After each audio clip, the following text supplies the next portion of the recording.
Bueno, buenas tardes a todos. Lo primero que quiero es agradeceros vuestra presencia aquí. Que bueno, esperaba presencia numerosa, pero no esperaba tanta. Y en fin, os agradezco mucho que hayáis venido y que pasemos un rato agradable. Ya han hablado todos de mi libro y prácticamente poco me queda que decir. Lo que sí quería decir era un poco, quizás, cómo ocurrió todo, es decir, ¿por qué? Porque si me he estado dedicando a otras muchas cosas, de pronto se me ha ocurrido escribir un libro. Pues es que ha ocurrido así, un poco por azar. Es decir, yo me he dedicado a muchas cosas, muchos años a la pintura, muchos años a escribir sobre otros, o a presentar a otros, o a organizar otro tipo de cosas. Y casualmente pues me propusieron una editorial, la editorial Ártica, me hizo esta propuesta de escribir sobre un artista, me dieron una larga lista de artistas y bueno, tal y como está el estado de las editoriales hoy en día, cuando una editorial te hace una propuesta, no la puedes rechazar, por lo pronto, ¿no? Entonces dije, bien. En el listado venía el nombre de Munch y inmediatamente no lo dudé. ¿Por qué?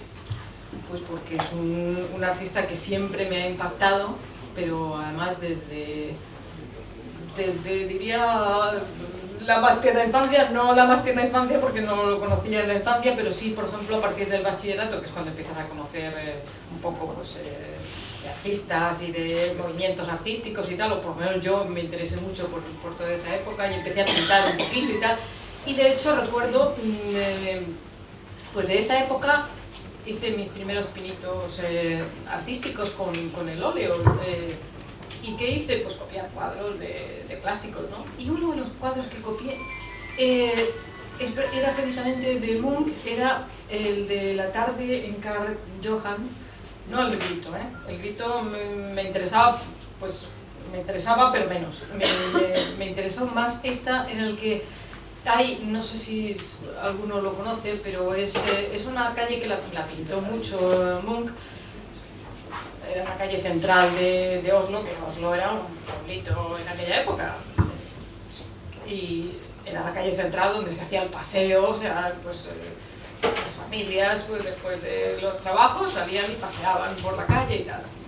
Y él hace en diversas épocas distintos retratos de esa calle. Hay una que la hace de modo puntillista, a base de puntitos, otra más impresionista, otra realista. Y en esta ya ha dado el salto al expresionismo, al simbolismo y retrata una serie de personajes que son pues como la cara del grito, pero sin sujetarse la cara, es decir, personas con su sombrerito, su abrigo y su traje, pero todos con un aspecto fantasmal. Bueno, pues ese cuadro fue el que copié yo cuando tenía a lo mejor pues, no sé, 15 años o algo así. Y se quedó, siempre me ha interesado. A partir de ahí, siempre que he podido ver cuadros suyos, de hecho la última exposición que hubo en España, creo recordar que no ha habido otra, porque además le llevo un cierto seguimiento, fue en el 86 o así, tengo el catálogo, de que me ha venido muy bien porque me ha dado mucha información sobre él. Y poco más porque hay muy poco, lo que ha dicho Rafa, hay muy poco publicado en español y en España sobre Munch. He tenido que recurrir a otras fuentes inglesas porque yo no conozco noruego, desgraciadamente. Entonces, por ejemplo, toda la obra literaria que tiene Munch, que la cito en el libro, es decir, Munch tiene muchos diarios, tiene muchos poemas, no de un carácter extraordinariamente bueno en cuanto a literatura, porque él era pintor, él era artista.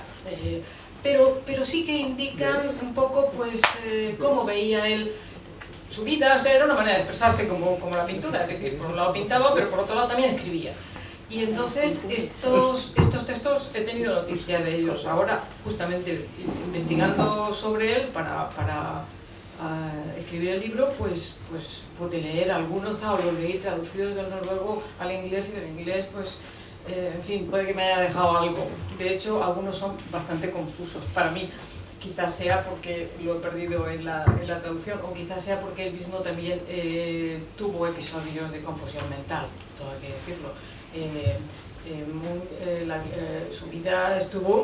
Su vida y su obra estuvo dividida en dos partes fundamentales, sobre todo por el momento en el que tuvo que ser ingresado por su propio pie, es decir, él mismo fue, no es que lo llevaran, él decidió que ya no podía más y lo ingresaron en un sanatorio en Dinamarca, estuvo allí unos meses y salió nuevo, salió estupendo, claro, le quitaron el alcohol, pues lo dejaron pintar el doble, es decir, que podía pintar todo lo que quisiera, salió estupendo. Ahora bien, también le sugirieron que no alternara demasiado con todos esos grupos que iba antes y que le provocaban pues mucha inquietud.